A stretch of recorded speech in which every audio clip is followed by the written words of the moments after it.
هلا حبايبي، تعالوا نسوي أطيب عشاء.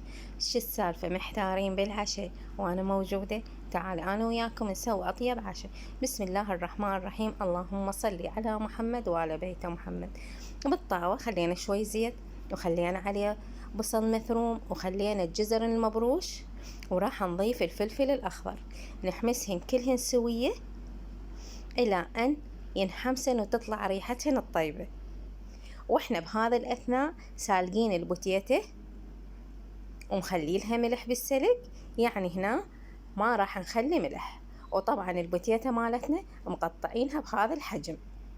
هسه نضيف عليها كركم وفلفل أسود ودبس الرمان وبس، بعد ما نضيف أي بهارات. طبعا دبس الرمان يعطيها طعم طيب، جربوه من تخلونه على البوتيتة. هسه نقلبها شكم تغليبة ونخليها على النار متوسطة لمدة 10 دقائق. وتعالوا شوفوا وذوقوا اللذاذة، ما شاء الله تجنن طلعت. جربوها وراح تعجبكم. إلى اللقاء.